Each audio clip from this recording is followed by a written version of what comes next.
Cuviosul Paisie Aghioritul s-a născut în anul 1924 și a trecut la cele veșnice pe 12 iulie 1994. Potrivit dorinței sale, a fost înmormântat la Sfânta Mănăstire Sfântul Ioan Evanghelistul din Suroti, lângă Tesalonic. Părintele Paisie Aghioritul este cel mai renumit pentru învățăturile sale spirituale. A vindecat mulți oameni care sufereau de boli incurabile: cancer, leucemie, paralizie, orbire, boli de inimă și așa mai departe. Părintele Paisie îi vindeca uneori doar prin cuvintele: "Nu ai nimic, ești bine." Alteori îi însemna pe bolnavi cu sfintele moaște și îi ungea cu un de lemn de la candela Maicii Domnului în semnul Sfintei Cruci, iar alteori se ruga îndelung. A vindecat mulți demonizați, scoțând diavolii din ei, și s-a luptat adesea în coliba sa cu diavolii în persoană, biruindu-i cu desăvârșire. Niște vizitatori cu duh lumesc l-au întrebat pe părintele Paisie: "De ce nu coborâți în lume ca să ajutați mai activ și mai practic? Lumea are nevoie." Și bătrânul a răspuns: "Și atunci cine se va ruga pentru frații mei pakistanezi, pentru indieni? Cine se va ocupa și se va interesa de ei?" Părintele Paisie nu vedea strâmb lucrurile. Cu rugăciunea lui îmbrățișa întreaga lume și prin osul lui era incomparabil mai mare decât cel pe care îl propuneau închinătorii respectivi. Și este cunoscută tuturor purtarea rugăciunii lui, ca și a tuturor sfinților. Este foarte cunoscut următorul eveniment minunat. Un copil a scăpat de sub supravegherea părinților lui și a ajuns sub roțile unui camion. Însă copilul a fost salvat, precum a mărturisit el însuși, din cauza intervenției unui bătrânel. În mod ciudat, acest bătrânel a dispărut. Salvarea copilului de la moarte sigură a rămas un mister. După un timp, copilul s-a dus la Sfântul Munte Athos cu tatăl lui. Acolo l-a recunoscut pe părintele Paisie, pe salvatorul lui.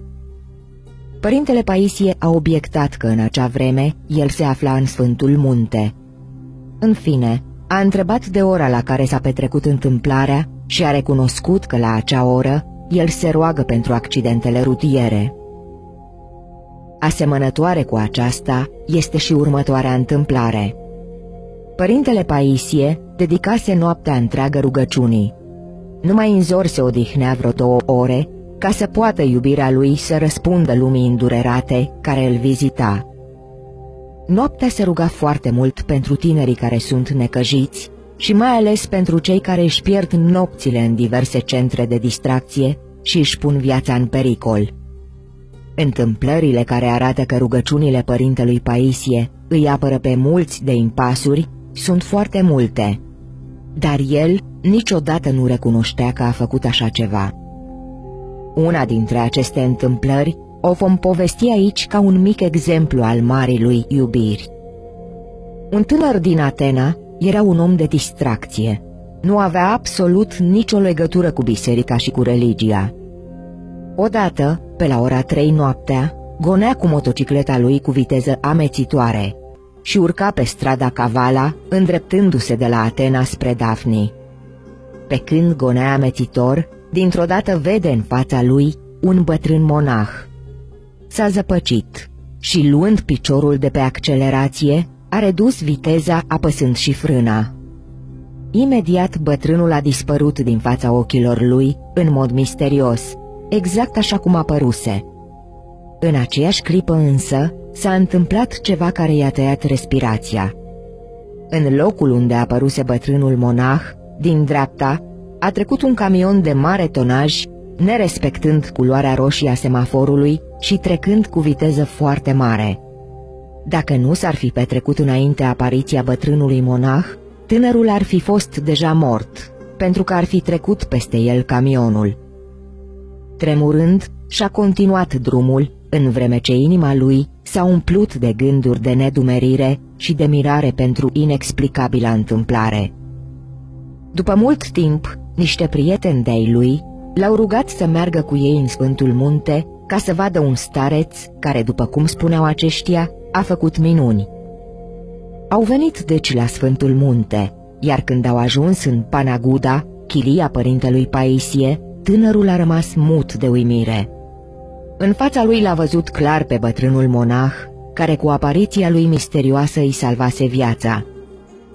A povestit întâmplarea bătrânului și acesta, așa cum făcea întotdeauna, a încercat să-i strice părerea și să nu recunoască ceea ce s-a întâmplat.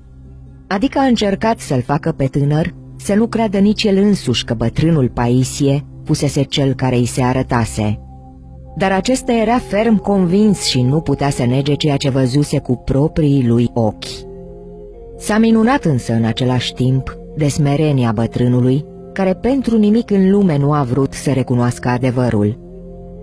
Și bătrânul avea dreptate din punctul lui de vedere, căci, potrivit părerii lui corecte, înțelegea că altul era cel care lucra faptele cele minunate și nu el însuși. Concret el zicea: singurul lucru pe care pot să-l fac cu ajutorul lui Dumnezeu este să mă rog cu durere, smerit, toată noaptea, pentru toți cei care se află pe drumuri și sunt în primejdii.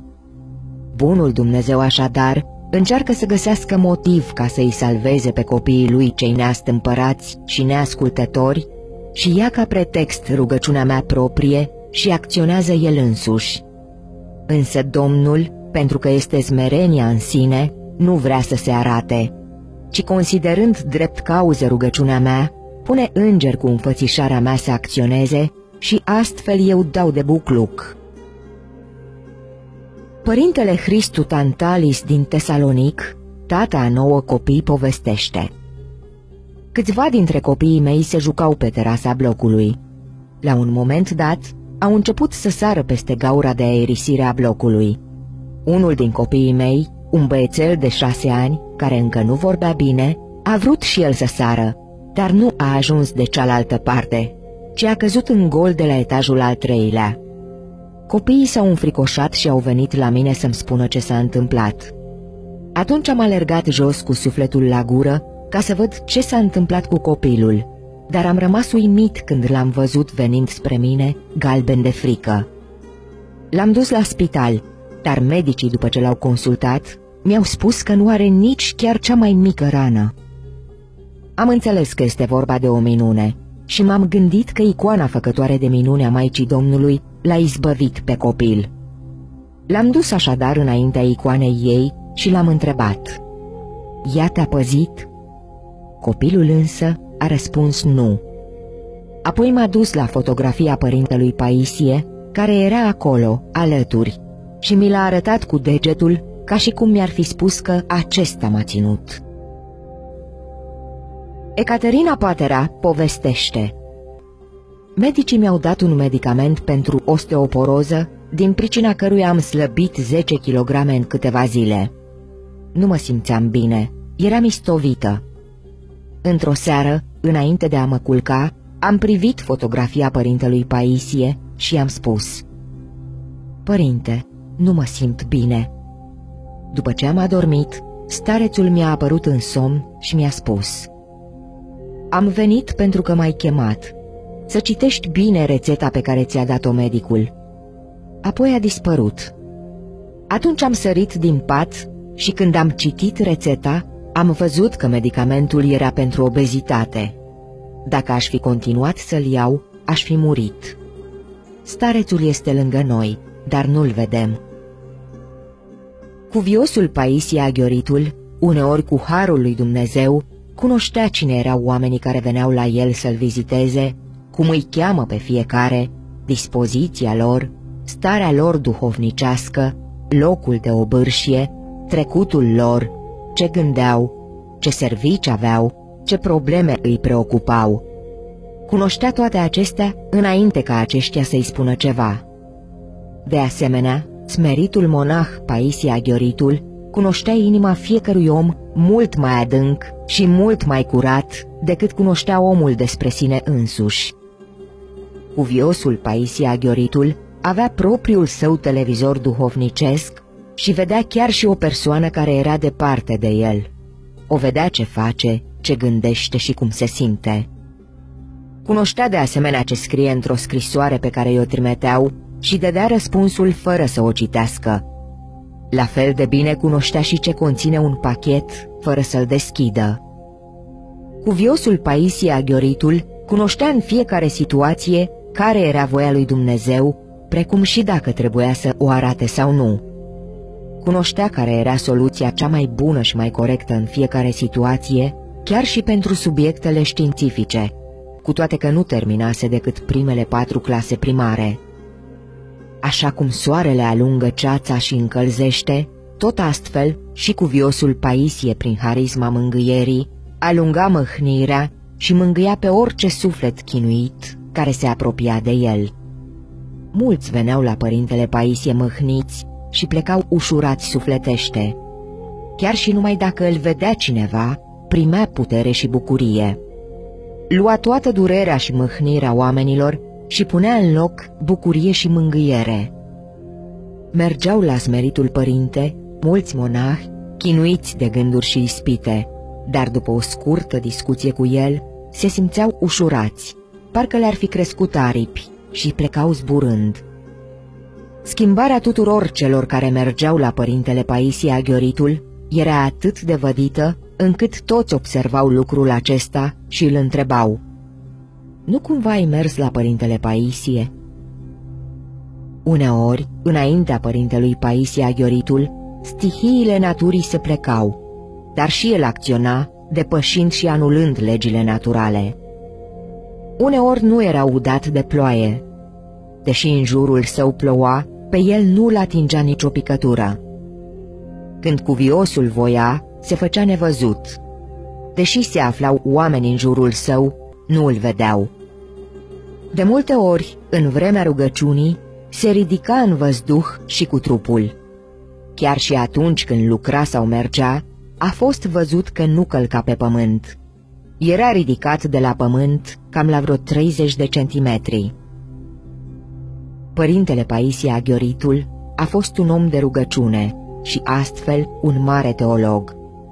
De regulă noi îi numim teologi doar pe cei care au studii teologice, dar părintele Paisie este teolog în sensul patristic, pentru că el a fost om al rugăciunii.